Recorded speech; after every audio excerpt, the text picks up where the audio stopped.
Alors bonjour à tous, bonjour à toutes.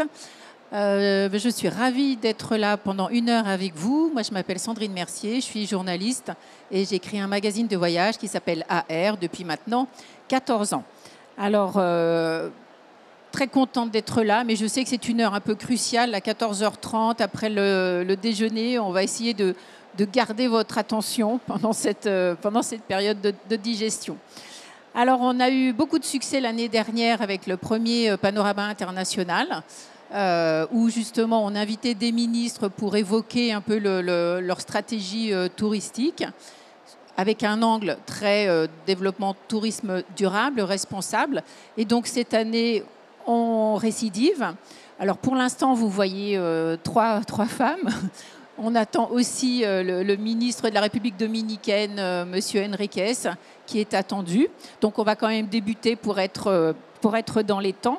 Donc c'est vrai qu'il y a une grosse prise de conscience de tout ce qui est tourisme responsable depuis le Covid, avec des défis autour de l'over-tourism, des défis sur les déchets, des défis sur le transport, des défis sur la protection de la nature ou de la préservation des cultures aussi. Et donc, on va interroger effectivement nos speakers aujourd'hui sur ces thématiques. Alors, nous avons donc à ma droite, c'est Madame Tshering Francis, qui est la secrétaire principale du tourisme des Seychelles. Bonjour. Donc, vous avez chacun un micro, vous pouvez le prendre. À sa droite, Madame Veronica Pardo, qui est la vice-ministre du Chili, du tourisme aussi. Oui. Alors, vice-ministre, c'est quoi? C'est sous-secrétaire? Oui, peut-être que c'est sous-secrétaire. Sous-secrétaire. Je suis la plus haute autorité en tourisme du Chili. Ah, c'est vous le boss. Très bien. Merci beaucoup aussi d'être là. Et Corinne Ménégo, qui est donc la directrice de Paris Je t'aime. L'Office de tourisme de la ville de Paris. Paris. Et peut-être ministre. Non, peut-être non. Demain. Peut-être demain, on ne sait ministre, pas. On en cherche un. Moi, je pense que vous seriez vraiment parfaite. Donc, l'idée, c'est de partager effectivement les expériences qu'ils vivent chacune dans leur pays et Corinne au niveau de l'échelle de Paris sur ces engagements, en tout cas dans le tourisme durable, de partager aussi leurs défis, les difficultés aussi qu'ils ont pour avancer vers ce tourisme durable, les actions qui ont été prises aussi et le chemin qui reste à parcourir. Alors, je vais poser d'abord la première question et l'idée, c'est d'y répondre un peu chacune à votre tour. Pour commencer, un peu, quelle est la vision, vous, que vous avez dans votre pays quand on parle de tourisme? Est-ce que c'est plutôt la qualité ou plutôt la quantité? Voilà. Bon, allez-y. Ouais. C'est plutôt la qualité. Moi, je suis, comme je vous ai dit, la ministre, c'est l'équivalent à la ministre du tourisme du Chili. Et pour le Chili, je ne sais pas si vous connaissez, mais on est un pays très éloigné de tout le monde. Même si on change la carte du monde, on est éloigné parce qu'on a le Pacifique devant. Il y en a la Cordillera de los Andes de l'autre côté. On est une ville plus isolée, et un pays plus isolé. Et pour ça, arriver chez nous, ce n'est pas facile. Mais même pour ça, on a profité des touristes qui vont au Chili, qui est pour connaître des expériences là. Et aujourd'hui, je pense qu'un défi de le tourisme, c'est justement changer le luxe. Le luxe, ce ne devra pas être aussi de le luxe qu'on a connu, sinon que le luxe devra être la proximité à les personnes, la proximité à la nature, à la vraie nature, la proximité à les relations, à regarder les yeux. Bon, et c'est pour ça qu'aujourd'hui, on a apprendu vraiment de l'Europe, comme vous avez eu des quantités, et aujourd'hui, on apprend de ça à penser qu'on doit faire plutôt la qualité, parce qu'on a des diversités à montrer et les expériences sont en qualité et non quantité.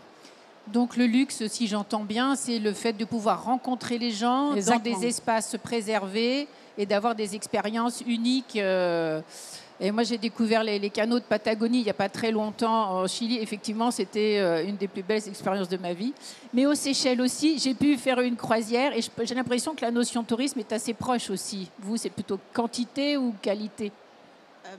Je vais m'exprimer en anglais, c'est plus facile pour moi, mais bien, je comprends bien le français. For Seychelles, We're a very small group of islands in the middle of the Indian Ocean. Excusez-moi, si vous avez besoin d'avoir la traduction, juste à l'entrée, on vous distribue des petites oreillettes, hein, si vous avez besoin. Okay. We're a small group of islands in the middle of the Indian Ocean. We're very small. Our population, we just surpassed 100,000 people in the last census. And tourism is our main economic sector, which we depend a lot. For decades of tourism, it has always been quality for us. We are too small to target the mass. We are too small to target huge quantities of visitors. And just like my colleague from Chile have mentioned, more and more when we talk about higher value tourism, lower impact, which is our strategy, it's not just about luxury. It's not just about high-end tourism. We believe if we have responsible visitors, all of them can contribute towards the higher value tourism. And when you're talking about higher value tourism, you have to include your people in there. They need to participate, but participate in a responsible manner. Attract quality visitors to the destinations, those that are willing to experience the destinations, to go out and explore your destination, and to spend money and to leave minimal physical impact. Merci beaucoup. Et alors pour Paris, là on est aux antipodes. On va dire que, je sais pas, à peu près 50 millions de visiteurs, non, par an, plus ou moins. Sur la région, oui. Ouais, 50 millions de visiteurs. Alors est-ce que c'est... Mais à l'échelle de la région, on tient. Hein. Il n'y a On pas tient. de problème. Et cet été, n'en parlons pas. Et du coup, c'est quoi? Il y en a encore plus? On en veut encore Non, plus ou... Alors pour le coup, ça fait longtemps qu'on a déjà pris ce tournant-là. Effectivement, c'est vrai qu'on a parlé de temps en temps de surtourisme à Paris. On est dans des situations qui sont très différentes puisqu'on est vraiment dans l'urbain, entre guillemets, donc le tourisme urbain, même si on a beaucoup de parcs et d'espaces verts. Effectivement, on a la chance à Paris de ne pas avoir de notion de surtourisme aujourd'hui parce que la cohabitation finalement entre les lieux effectivement très touristiques et les résidents se passe plutôt bien. Mais ça fait effectivement un moment qu'on a déjà pris ce tournant d'un tourisme plus durable, plus respectueux de la destination. Et j'ai envie de dire, je pense que c'est un enjeu global pour tout le monde de toute façon. Donc je ne suis pas sûre qu'on ait tous le choix, quoi qu'il arrive, à un moment de devoir effectivement investir vers un tourisme plus respectueux, qui soit effectivement dans des... thématiques plus axées sur du développement durable et de la découverte, entre guillemets, de la destination dans ce qu'elle a de plus profond d'elle-même, de son identité. Et je rejoins ce que vous disiez, c'est-à-dire que le tourisme, c'est quand même aussi une rencontre. C'est un sujet entre des gens qui habitent, des gens qui visitent, c'est une ouverture à l'autre. Et donc cette notion effectivement de rencontre, elle fait complètement partie justement du développement durable de demain et de ce qu'on veut en fait d'un touriste demain qui vient s'impliquer sur la destination et pas juste cocher des cases pour dire j'ai vu la Tour Eiffel ou l'Arc de Triomphe pour nous en l'occurrence. Donc je pense que cette notion de rencontre est vraiment fondamentale et fait partie, en tout cas nous, de tout ce qu'on essaie de mettre en avant sur les savoir-faire parisiens, sur la découverte effectivement des différents quartiers, parce qu'on a la chance d'avoir une variété d'offres qui est absolument incroyable. Et puis l'autre point dont on reparlera, je pense, mais c'est aussi comment on arrive à être plus actif sur l'économie locale. C'est-à-dire que le tourisme, en fait, est un facteur d'attractivité pour le local et doit avoir des recettes qui reviennent effectivement sur l'économie locale. Je prends toujours cet exemple un peu extrémiste, mais quand un hôtel fait un petit déjeuner pour des clients étrangers en n'ayant que des produits importés du pays étranger en question pour leur faire plaisir, il n'y a pas de découverte et il n'y a pas d'économie locale qui fonctionne. Et donc c'est exactement ça vers lequel effectivement aujourd'hui on tend à aller. Surtout qu'un touriste, quand même, il attend à avoir un croissant, une bonne baguette avec du beurre et de la confiture maison. Quand même, on est d'accord. Confiture faite à Paris. Oui, voilà, on est à Paris. Alors, il y a déjà une amorce, effectivement, sur la définition du tourisme responsable, durable. Comment vous l'entendez, vous, cette définition? Qu'est-ce qui est vraiment responsable et durable? Est-ce que c'est durable si on prend l'avion pour aller dans un écolodge aux Seychelles ou au Chili? Oui. Ça, c'est la tension qu'on a tout le temps. On vient de lancer justement la stratégie de tourisme durable parce que on a, pour nous, le plus important de notre tourisme, de notre attractifs, sont que la nature. Et on a des natures hyper belles, très, très différentes, parce qu'on a un pays hyper large, 4800 km qui va de l'altiplano jusqu'à la Patagonie et aussi l'Antarctique. Et on a de la Polynésie chez nous también, avec des îles de Pâques. On a presque 300 vignobles et on a une expérience hyper intéressante que c'est la neige et la montagne. En 2 heures, on peut être à la mer. Et c'est pour ça que l'attractif le plus important de Chili, à l'inverse, peut-être que toute l'histoire française et aussi les meubles qu'on a ici, c'est ici là. Et c'est pour ça que c'est hyper important d'avoir un tourisme durable. Parce que déjà, arriver au Chili, c'est déjà éloigné. On prend qu'un avion, 60%, c'est qu'un avion qui arrive chez nous. Et pour ça, pour nous, la stratégie de tourisme, c'est durable en relation de 3 points, 3 façons de les regarder, que c'est l'économique, bien sûr, la nature, l'environnement et les sociaux. La relation avec les communautés, c'est très, très important et surtout sur les peuples originaires qu'on a beaucoup aussi, plus de 7 différents dans le pays. Et ça change beaucoup aujourd'hui la façon de faire le tourisme. Mais pour nous qui sommes tellement éloignés, c'est vraiment une consistance terrible parce que prendre déjà un avion, c'est pas durable. Et c'est pour ça que l'offre qu'on fait aujourd'hui, c'est une offre de rester et de vivre l'expérience du Chili, une expérience qu'on peut faire 5 voyages complètement différents un de l'autre, et aussi prendre en conscience de ça qu'on doit prendre en apprentissage de là, et de toute façon manger la nourriture qui est de sa région, et avoir la culture qui est de sa région, et exprimer toute l'expérience même culturelle qu'on a pendant plutôt des jours. C'est la seule façon qu'on a de faire un tourisme durable, c'est montrer un pays qu'on peut parcourir dans 10 jours, quelque chose comme ça. Et ce que j'entends aussi, c'est de dire c'est loin, c'est grand, donc quand on va au Chili, c'est d'y rester au moins 3 semaines pour pouvoir avoir une idée de la variété. Si, et on a développé aussi avec l'Amérique du Sud une marque pour faire attractif le voyage jusqu'à l'Amérique du Sud, Visit South America, justement pour ça. Parce qu'on sait qu'on doit faire quelque chose de plus durable, et ça, c'est aussi parcourir peut-être le Chili, le Brésil. Nous sommes complètement différents avec le Brésil et le Pérou ou autre chose. Et de cette façon, pour nous, c'est plus facile aussi d'inviter à venir chez nous les pays qui sont très éloignés de nous. Nous sommes le début, ce n'est pas le début du monde, c'est la première part du monde, et on doit partir de là-bas. Il y a quand même beaucoup de jeunes ou de moins jeunes qui font des tours de l'Amérique latine, tellement ils sont fascinés aussi par cette culture. Alors pour vous, aux Seychelles, alors comment vous entendez cette définition de tourisme durable? I like in your statement earlier, you mentioned how the visitor have to take a long-haul flight to come to Seychelles, and yet we're talking about responsible tourism, sustainable tourism. And my point of view on this, I always try to make a point whenever I get the opportunity. Traveling by plane, if we're talking about carbon footprints, it's only 2% of the world emissions comes from traveling by plane. There's a lot of other activities across the globe which contributes to the carbon emission far more than a plane today. Seychelles, our livelihood depends on tourism. 2% out of each household works in tourism. It is 1/3 of our GDP. We're actually one of the most tourism-dependent nations in the world. 1/3 of our GDP directly, and if you look indirectly, it will be about 66% of our GDP. 75% of our foreign exchange comes from the tourism industry. We are talking about the livelihood of a nation. If you're talking about sustainable tourism, this population, I like the minister from Chile, she mentioned the social aspect.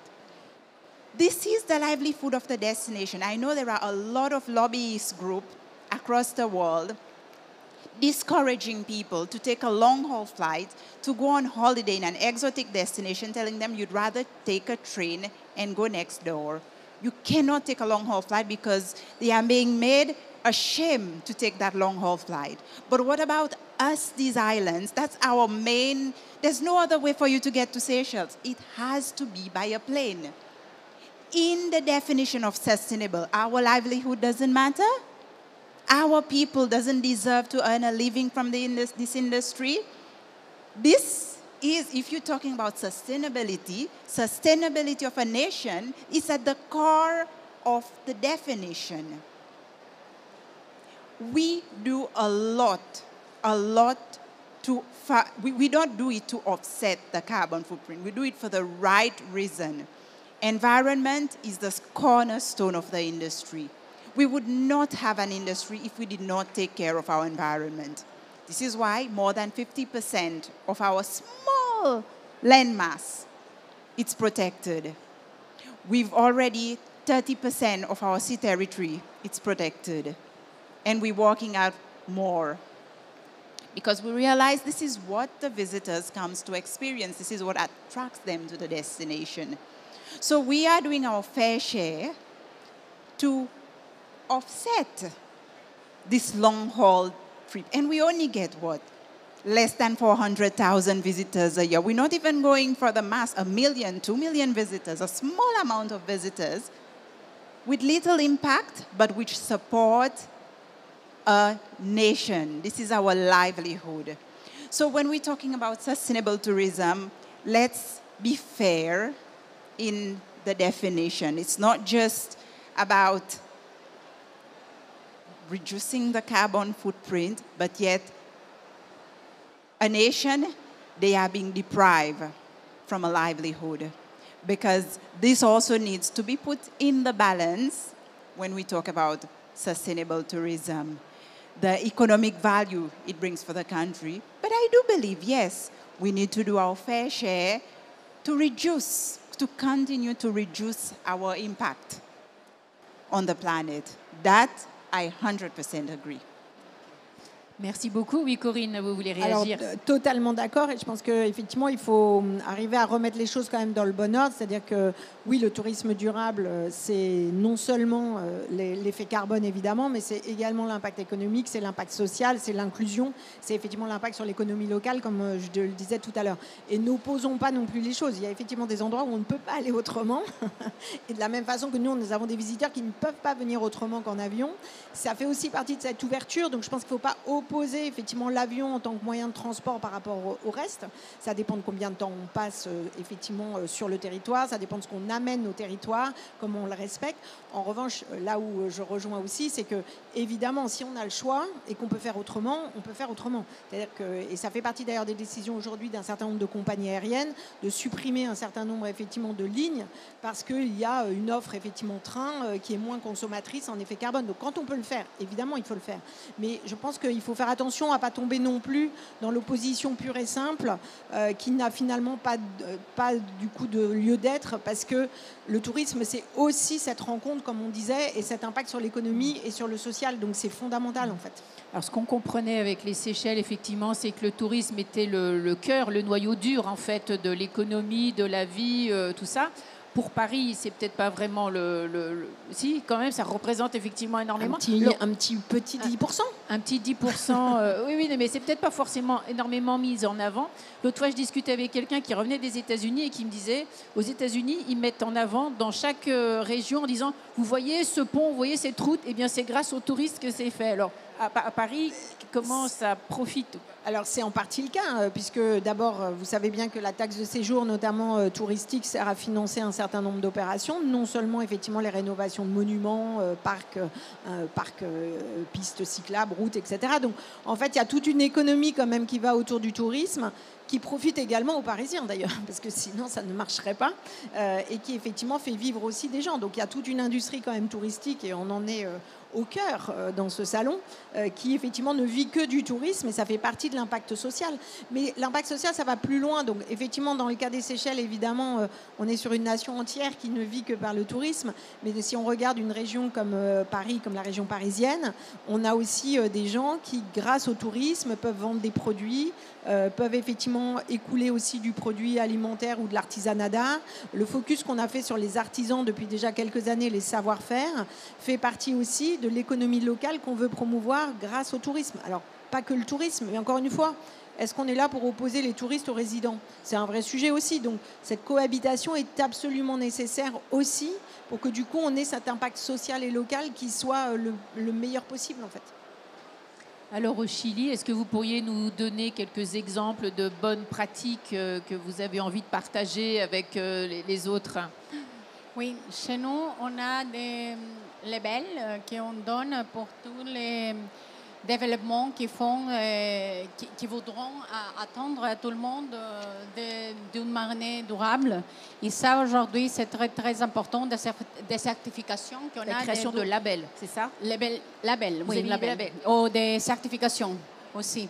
Et de cette façon, on peut garantir que les services qu'on a de quelques hôtels sont vraiment de façon durable. Mais on a travaillé beaucoup pour ça. La deuxième chose qu'on a, c'est aussi de donner une expérience que c'est avec la gastronomie locale. Et ça aussi, c'est un savoir-faire. C'est toutes les deux choses, le culturel et le savoir-faire de la gastronomie, parce qu'on a aussi des fruits de mer qui sont qu'au Chili. Et du début, on est habitué à donner des nourritures et des gastronomies que ce n'est pas pensé vraiment dès le local. Et aujourd'hui, ça, c'est très intéressant. Et ça, c'est aussi des certifications qu'on commence à donner pour montrer l'importance de que tout ça soit et permettre de développer l'économie locale aussi. Et aussi, une autre chose que c'est très important pour nous, que c'est développer et montrer ou mettre en valeur les histoires, les patrimoines locaux, parce qu'on trouve à l'altiplano, le nord du Chili et aussi à le sud, des différents peuples originaires qui du début, ils se cachent contre le tourisme parce que ça a été tellement normalisé d'avoir un tourisme partout de la même façon. Et aujourd'hui, ça commence à être plus de valeur, montrer l'histoire. Et ça commence à changer beaucoup parce que, justement, le tourisme de longue distance, pour nous, cherche l'histoire, l'expérience et aussi la nourriture, la gastronomie, la culture locale, connaître. Et je veux prendre une expérience avant-hier avec des Chiliens que je montre. Regarde ça, c'est la boulangerie, ça c'est aussi chaque petite... comme on dit, des locales qui vendent des choses très, très spéciales qui sont ici en France, qu'au Chili on n'a pas. Ça, c'est l'expérience que trouvent les touristes. Et aujourd'hui, le défi, justement, c'est comment on vend pour chaque région, que c'est complètement différent une de l'autre dans notre macro-région de Chili. Et les expériences qui sont que dans cette culture locale, ça, c'est des certifications qu'on commence à faire aussi, des certifications de tourisme indigène et qui permettent vraiment rencontrer une expérience que les personnes, ça que je nommais du début le luxe aujourd'hui, je pense que ça, on doit mettre en centre et ça, c'est des expériences qu'on a. Et la deuxième chose qu'on a aussi, pour tous les, je ne sais pas si c'est le même nom, excusez-moi, mon vocabulaire en français, il n'est pas toujours les syndicats de la gastronomie ou les syndicats des hôtels, ils commencent à avoir un compromis avec le gouvernement d'être de plus en plus amicables avec l'environnement, mais avec des pas importants. Les shampoings, tous les plastiques qui sont dedans les opérateurs, ça commence à sortir. Et la troisième chose qu'on commence aujourd'hui à développer, et c'est très important, c'est aussi de donner pour les clients, pour les touristes qui arrivent, aussi les demander à être aussi plus plus consciente avec l'environnement. On laisse toute sa charge à l'hôtel, ou toute sa charge à ce que font les opérateurs, le service. Mais je pense que si c'est nous, les touristes, quand nous étions touristes, devront prendre une douche plus courte, on devra prendre que la serviette, ce n'est rien de côté de toutes les autres choses qu'on devra remettre aujourd'hui dans la logique qu'on doit aussi donner pour les touristes. Il ne devra pas demander dans autre pays ça qu'on ne fait pas chez nous. La même chose qu'on fait dans notre maison, on ne va pas demander autre chose. Et on commence aujourd'hui au Chili aussi à demander, faire une conscience touristique plus forte, surtout sur les touristes qui arrivent chez nous aussi, pour valoriser et mettre en valeur cette valeur que c'est pour nous très, très important. Oui, parce que c'est bien connu dans les chiffres qu'aujourd'hui, un touriste, en gros, il consomme 3 fois plus d'eau quand il se déplace. Il est là sous la douche, et voilà, il n'a pas la même conscience, donc effectivement, c'est important. Et alors pour vous, effectivement, la ressource en eau, est-ce que c'est quelque chose d'important aux Seychelles avec le nombre de beaux hôtels et peut-être, est-ce que vous avez des pratiques Oh, oui, bien sûr. Just like my colleague next to me, for the last decade, we've had the Seychelles Sustainable Tourism label, and where the establishments with sustainability practices across a wide range of themes. It's a voluntary program that they can apply for.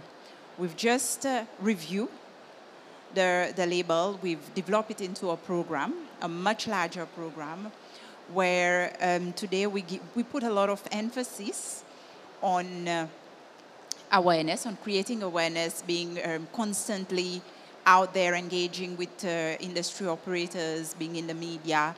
We do offer also training programs now, which we felt in the past decade was lacking, perhaps why the program was really slow at the beginning. There was a lack of understanding of sustainability. A lot of efforts were more on environmental conservation. But even in terms of recognition, we have the label, which now we call it the Sustainable Seychelles Certification, which is the highest level you can reach. It's like a gold level. Once you've reached this level, we realize the tourism establishments, they have a really wide knowledge and appreciation of sustainability. They have gone through a lot of trial and errors. But we've also started recognizing every industry operator starting the sustainability journey. So recognize them for every little step, every baby step they do in the journey. And once you start appreciating their effort, you see they are more inclined to move to a next step because they know you are celebrating their small steps. Especially for smaller establishments, we've noticed it's much harder for them perhaps to implement certain measures because their revenue threshold is much lower. So if you're giving them the support, the training, and you're celebrating their small wins, they are more inclined to move to the next level. And ever since we've launched the program, we've seen a sharp increase in operators engaging with us on the program. We've also opened the certification and recognition for other industry operators. Before it was only tourism establishments, but now tour operators, restaurant operators also can apply to become certified. But on the experience side, we have the Creole Rendezvous brand, which we've launched. And this is all about connecting with the community, encouraging anybody who have an experience they want to offer to tourists. They come forward to us. We help them in setting up their little experience, community experience. We've even working with the Minister of Finance to have a financing scheme to support them so that they can eventually set up their experiences for the visitors as well, and to just make sure that the part in terms of interaction between the tourist and the community also is part of the whole program. And my last point is, given we are very small, a very small destination, we have also starting managing tourism numbers. First, by managing the growth of rooms. we do have a policy now in terms of rooms for large hotels. We do have a policy in managing them. Actually, today, most of our rooms are in small properties in Seychelles, homegrown product owned by Seychewa. Only 34% of our rooms are in large hotels being managed by large hotel brands.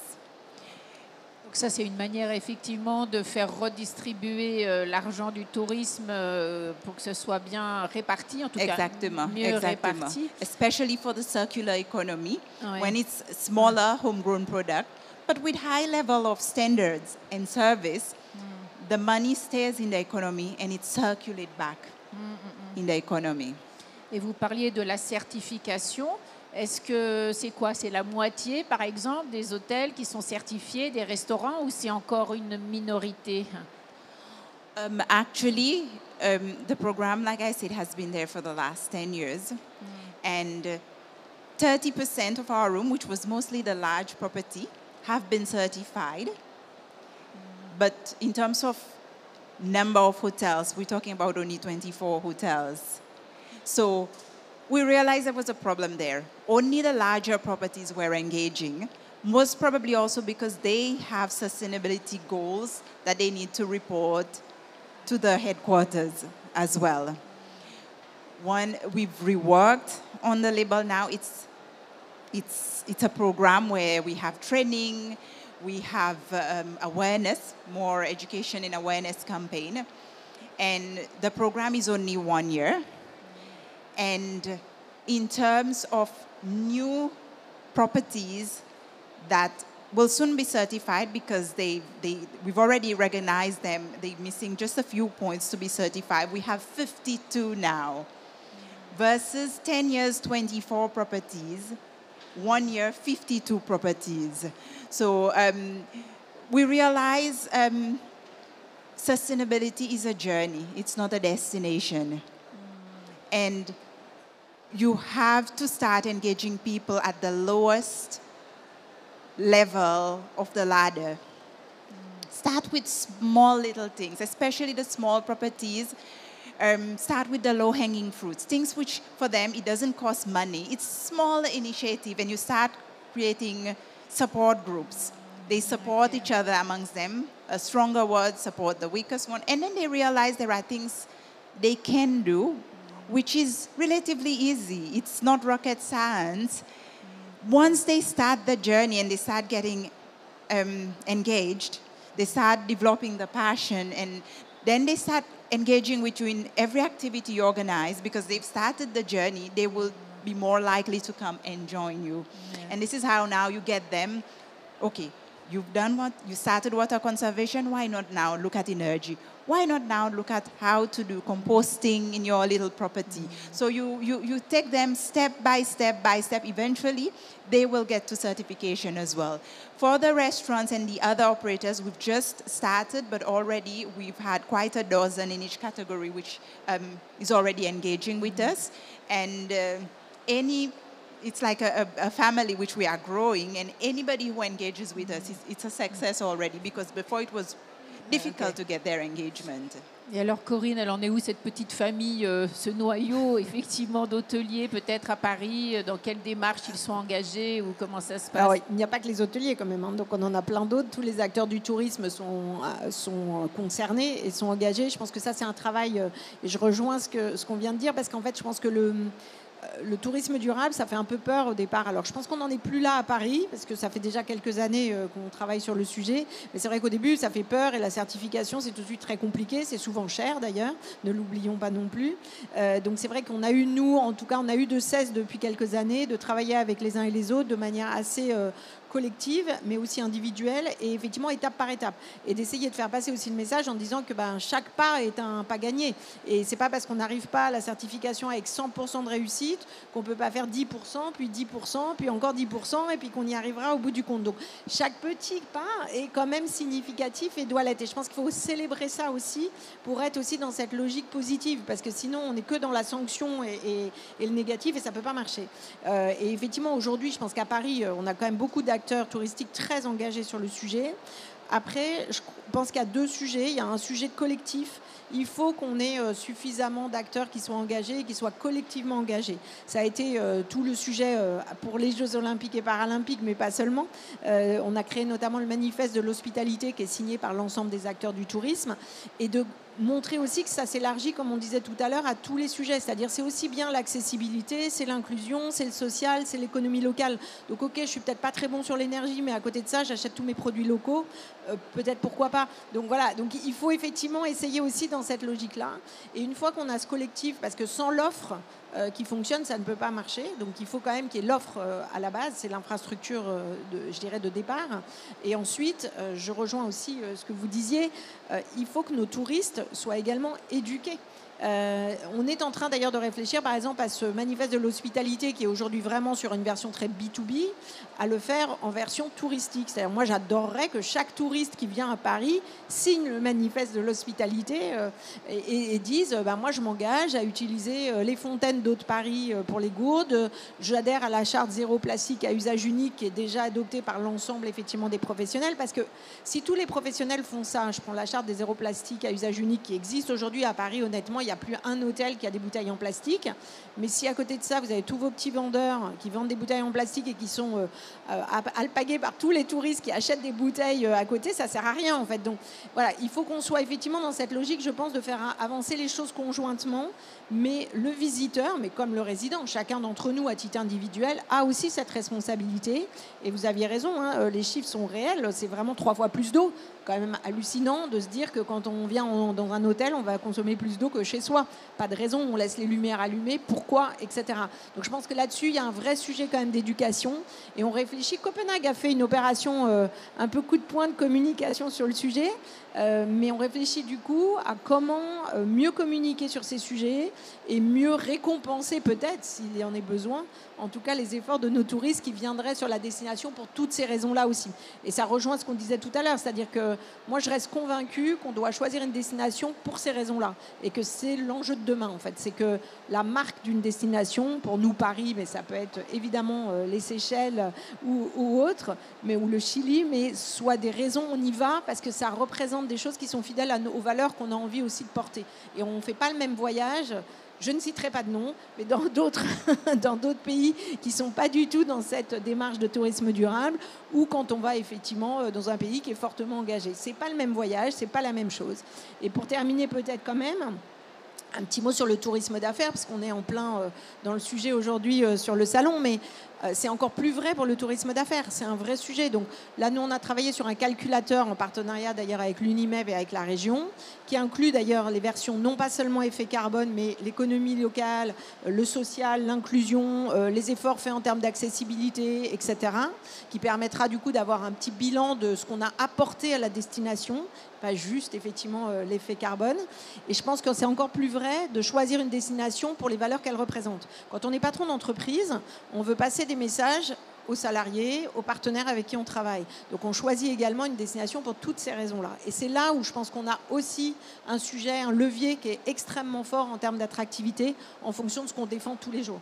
Oui, surtout que maintenant, de grandes entreprises font leur bilan carbone et demandent que tous les salariés sur les déplacements soient effectivement faits avec un calcul au plus juste et autres. Donc souvent, c'est même le tourisme d'affaires qui est moteur en tout cas. J'aimerais qu'on regarde aussi du côté des difficultés, peut-être avec vous, Madame Pardo. Quelles sont peut-être les difficultés que vous avez sous-estimées en se lançant dans ce programme de tourisme durable? Chez nous, je ne sais pas comment ça se passe ici à l'Europe, mais peut-être que dans Seychelles, c'est la même chose. On est en grande industrie. 195 000, le nombre est toujours, c'est difficile à dire en français, mais 195 000 entreprises, mais sont tout petites, sont micro et petites entreprises, que 30% sont engagées dans une corporation ou un syndicat. Et il est plus difficile, c'est justement arriver dans un pays très éloigné et aussi tous les vrais tourismes, le tourisme rural, le tourisme indigène, c'est dans chaque coin de le pays. Arriver à parler avec eux, arriver à les donner des belles pratiques ou des bonnes pratiques au penser, au avoir des politiciennes, des politiques qui sont vraiment en bas sur dessus. Et je pense que ça, c'est la difficulté plus grande parce que vraiment pour avoir un changement culturel de comment on doit faire le tourisme et on a envie de faire toujours plus authentique, plus les territoires plus sociaux, plus de l'expérience, on doit donner ses pouvoirs justement au territoire et arriver à parler avec tout le monde. Aujourd'hui, on est en train vraiment dans la stratégie et de donner aussi plutôt d'automatisation pour les régions. Et justement, on a mis l'accent sur la décentralisation et favorisation le développement touristique de chaque région. Mais le plus difficile, c'est ça. On est tellement granularisé, je ne sais pas si ça c'est un mot, mais tellement dispersé par tous les pays qui arrivait à donner des bonnes pratiques ou de développer tous ensemble en façon de faire le tourisme, c'est hyper difficile. Et surtout, quand on pense à l'importance de la digitalisation, de beaucoup de choses, il faut aussi écouter quelles sont vraiment les nécessités du territoire. Parce qu'on est hyper habitué, par tout le monde, je ne sais pas si c'est très différent, mais quand on est dans les bureaux, c'est plus facile de penser les solutions pour le territoire sans écouter, entendre et penser le territoire, ces solutions. Et ça, c'est les deux difficultés qu'on a. La première, c'est beaucoup de personnes qui ne sont pas dans quelques réseaux proches, qu'on peut vraiment les donner des pratiques où on peut écouter qu'est-ce qu'elles ont besoin vraiment. Et le deuxième, pour nous, c'est OK, même si on les écoute, même si on est dans le territoire, beaucoup de fois, les solutions qu'on a sont solutions qui sont pensées centralement et pas décentralisées. Et ça, c'est complètement le contraire qu'on a besoin, que c'est vraiment de donner les pouvoirs pour les territoires pour pouvoir justement garder la nature comme ils ont besoin, garder la nature comme ils savent le faire et promotionner comme ils aimeraient faire. Mais comment on fait un mélange que c'est un équilibre entre ça qu'on voit de la stratégie et des besoins on regarde pour les pays et comment on écoute et met en valeur aussi ça qui est dans le territoire. Mais est-ce que vous avez aussi parfois des divergences d'intérêts entre le tourisme pour préserver, on disait 50% du territoire est en réserve aux Seychelles. Au Chili, il y a une très grande nature, mais il y a aussi la pression des mines, il y a aussi la pression de l'industrie. Comment ça se joue? Oui, il y a au moins, 2 minutes, on a le nord, qui c'est l'altiplano du Chili, le désert d'Atacama, le plus aride du monde, et aussi l'astrotourisme qu'on a, parce que 80% de la capacité de regarder les étoiles, c'est dans le Chili. Ça, c'est le nord du Chili. Le centre du Chili, c'est plutôt des vignobles, et ça, c'est la mer jusqu'à la montagne. Le sud, c'est... Excuse-moi. Le sud, c'est les rivières, les lacs, aussi les montagnes. Ça paraît beaucoup, quelque part ici, dans le centre de l'Europe aussi. Les plus extrêmes, c'est l'Antarctique. Et aussi la subantarctique, la Patagonie, l'Antarctique. Et là, on a ça ressemble beaucoup à la Norvège. Ça c'est bizarre, mais c'est comme ça. Et la insulaire, on trouve Rapa Nui, archipelago Fernandez et Chiloé. Ça, c'est rien à voir un de l'autre. Vous m'avez demandé... C'était les intérêts avec les mines, oui, parce que c'est sur la préservation des espaces... Exactement. Dans les deux extrêmes on a problème aujourd'hui à l'Antarctique, parce qu'arrivent les avions, ils amènent des touristes sans problème. Et c'est horrible. L'Antarctique, on a la deuxième garde de l'eau douce de la planète. Et on doit garder ça. C'est pour voyager, c'est pour voir, mais ce n'est pas pour faire un tourisme comme on est aujourd'hui, on fait le tourisme. Et là-bas, on a des problèmes. On doit mettre et faire en politique de tourisme sur l'Antarctique et on doit faire ça en rejoignant les autres pays qui font là. Ça, on a un problème là. Et aussi, dans le nord, dans le désert, aujourd'hui, on a des gros mines de lithium. Et on commence à voir aussi Les mines de lithium. Ouais. lithium. Et ça, on commence à avoir des problèmes. Et aussi, le troisième problème qu'on a, c'est qu'on a commencé à rencontrer des histoires anciennes qu'on n'a pas su, qu'on a eu à propos de rencontrer la mine. Et on s'est retrouvé des cultures hyper anciennes et on commence à avoir des problèmes aussi, que ce n'est pas des problèmes, c'est merveilleux, mais c'est aussi en tension pour le tourisme. D'accord. Et alors vous, aux Seychelles, quelles sont les difficultés peut-être que vous avez sous-estimées pour essayer de garder effectivement votre ressource?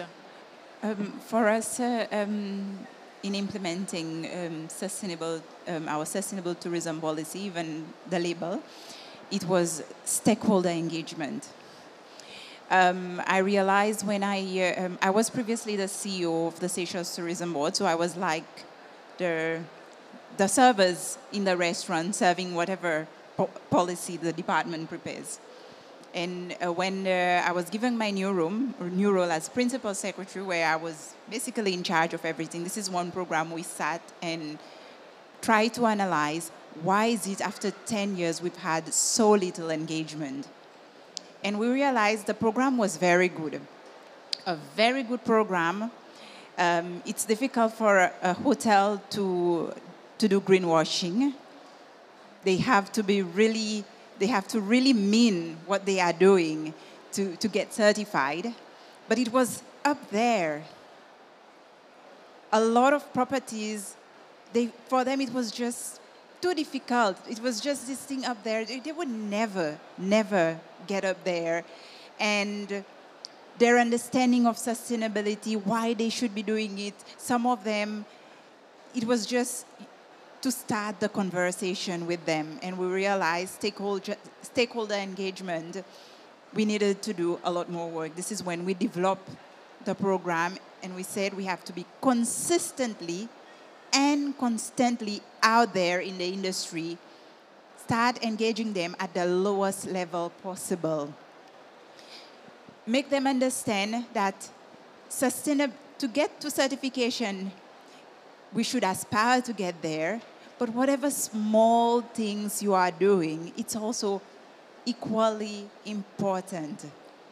You might be a small drop in the ocean, but it takes a lot of small drops in the oceans to form an entire ocean. So don't think whatever small thing you're doing, it's insignificant.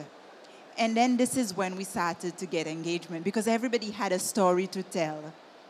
Everybody all of a sudden felt part of this movement. They started coming forward. It started engaging them at with small steps, small wins. The program, like I said, the label was very good, and it's the journey to get there. There was something missing in the middle to get your people to engage. Engaging your industry stakeholders has been a challenge, but we feel we are slowly winning them. But engaging the entire nation, engaging the other sectors, that's another challenge. We see ourselves as tourism. We're all the way ahead there, while there are other sectors, they are still very, very far behind. Their motivation are not on the same level, and this is where the political will needs to be there. And the country at all levels needs to understand this is a priority for the country, a priority for the destination. And if we want to become a sustainable destination, a true sustainable destination, not just a marketing word, all sectors of the economy as well needs to be engaged. So I would say, if any of you out there are thinking of implementing measures in your own industry, you have to think really, really carefully how you're going to engage your stakeholders. It's really important that you have a pathway for everybody, and they don't feel left out in that journey. On comprend bien en fait avec les Seychelles à combien le tourisme est complètement intégré effectivement dans l'économie. Et donc, c'est une question de survie, en fait, que tout soit sustainable, même la pêche du thon, les industries, tout doit être sustainable pour que la destination continue de faire attirer des touristes. Sinon, c'est la mort, c'est la mort du pays. Et c'est peut-être une vision de ce que sera la Terre plus tard. Enfin, voilà, ça. Et vous, les difficultés à Paris, alors Je dirais, en fait, je rejoins ce qu'on a dit, mais je pense que la diversité des acteurs qui sont concernés est un sujet en soi. Alors, c'est une difficulté et une opportunité, on va dire, en même temps. Mais ça veut dire qu'il faut que les engagements soient hyper pragmatiques et adaptés à chaque activité. Parce qu'on n'est pas pareil quand on est un restaurant, quand on est un hôtel, quand on a un lieu de congrès, etc. Donc, il faut arriver à répondre à tout le monde et en tout cas proposer des solutions qui soient applicables. En plus, on a en face des gens qui sont... patrons en général de leur business, donc qui ont un business à faire tourner. Il faut que ça serve à quelque chose et que ce soit pragmatique et applicable, sinon ça ne sert à rien. Donc c'est ce qu'on disait tout à l'heure sur le step by step. Et après, je pense quand même qu'il y a un sujet global qui tend à changer, mais qui est la fameuse résistance au changement de tous autant que nous sommes. C'est pas toujours facile de remettre en cause des schémas qui existent depuis longtemps. Et même pour nous, en termes d'influence et de manière de parler de la destination, de travailler. On a beaucoup travaillé sur les territoires. C'est juste un exemple hyper rapide. On travaille beaucoup sur le territoire, notamment métropolitain, pour montrer la diversité justement touristique et faire de la distribution de richesses touristiques, parce que sinon tout le monde va à la Tour Eiffel et il y a des tas d'autres petits musées à plein d'autres endroits. Donc c'est tout l'enjeu qu'on a. Mais quand vous demandez aujourd'hui aux équipes, alors c'est moins le cas, j'exagère, mais c'était le cas il y a quelques années. Quand on demandait aux équipes, par exemple sur nos réseaux sociaux, de poster autre chose qu'une photo de la Tour Eiffel, on me disait ah bah non, parce que les clients, eux, les touristes, ils veulent de la Tour Eiffel.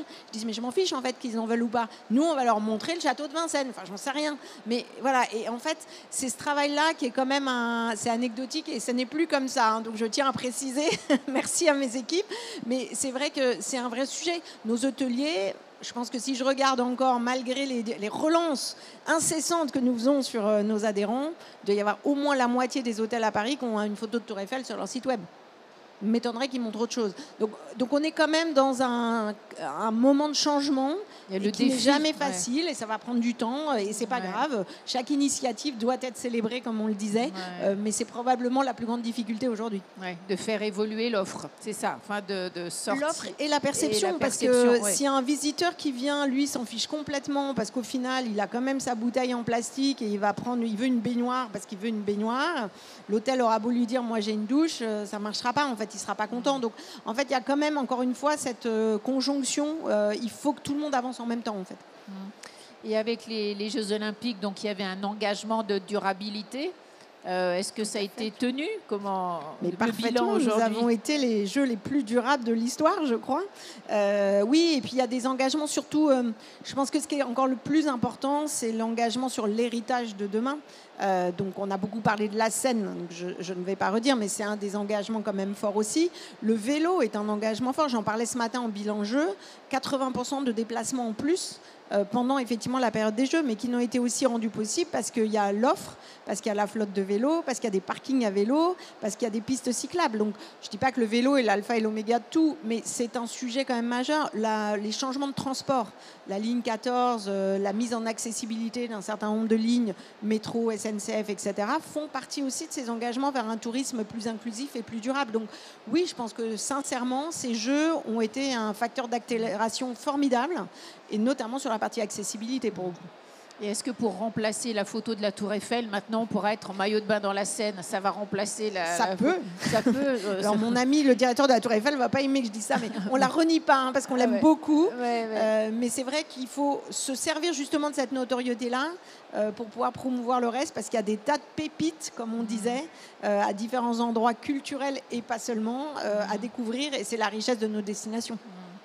Alors pour terminer pour toutes les deux, qu'est-ce le chemin qu'il reste encore à faire pour vous, pour votre pays, le Chili par exemple, pour être encore mieux?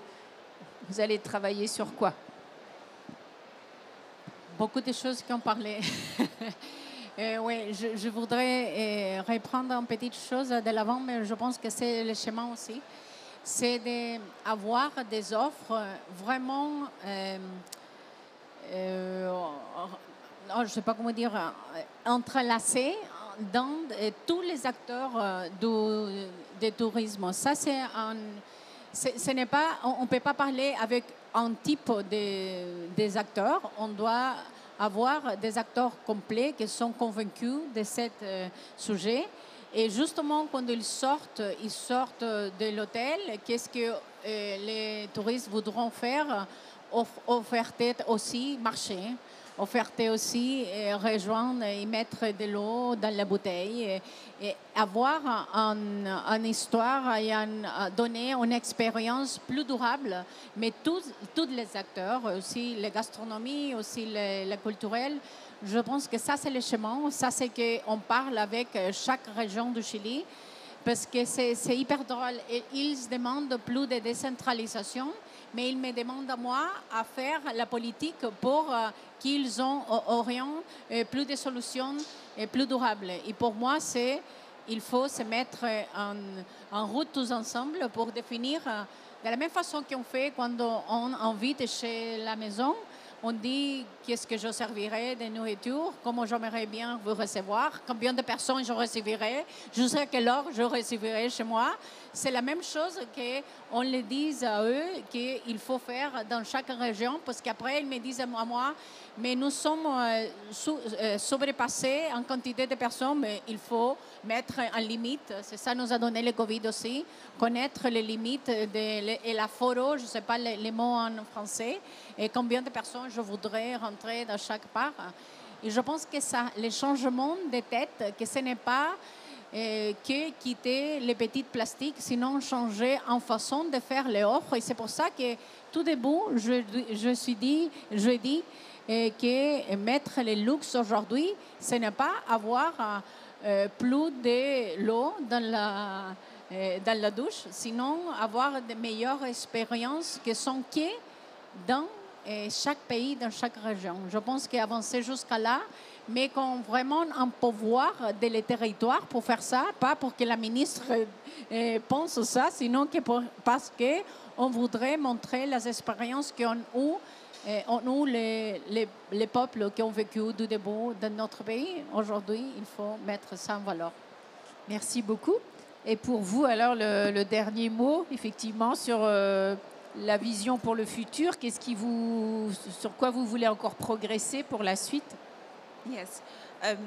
For us in Seychelles, a lot of our efforts so far has been more the carrot approach in terms of voluntary programs, encouraging them through different means and ways to join the various programs. And I think we've been doing that a lot. I believe perhaps the phase have arrived where we will need to start imposing as well. We've created the awareness to try and get as much to join us voluntarily. We're working on our sustainable tourism policy framework, and very soon we will start implementing certain measures that will start to make certain measures mandatory. We feel by now, after 3 years that I've been in office now as the principal secretary, and 1 year of the Sustainable Seychelles program, we've done a lot of awareness, engage with the stakeholders. But we need to start implementing certain measures. Start with the small ones, and then the next one, and then the next one. There is already one island where very soon, actually right now, the Ladig Island, our third largest island, where we've put a hold on new rooms. For about 2 years, there was no new tourism license issued for that island. And we will be opening up, and we're telling the people, if you want to come with a new tourism establishment, these are the parameters. And the number one priority, you have to meet the sustainability goals. If you want to join this industry, add a new property on that island, you have to demonstrate you are engaging in water conservation, energy management, engaging with the local community, so you will be sourcing your products locally on the island, train your staff, in sustainability. So there's a long list of sustainability goals they will have to engage in. So reopening development, not limiting economic growth. You can do it if you want now. We've removed the moratorium, but as long as you committed towards sustainability. So that's for one island. We'll see how it goes. And eventually, there are measures we will start introducing to the larger islands as well. So for us, we've done the voluntary bit, we've done the awareness, but I think it's time now that we start imposing to a certain extent. Très bien. Merci beaucoup pour avoir partagé vos expériences à toutes les trois. Merci. Merci à vous d'avoir participé aussi à cette conférence et que vive le tourisme durable, sustainable tourism, que vive le tourisme encore plus. Merci beaucoup pour votre participation. Merci à toi, Laurence. Merci beaucoup.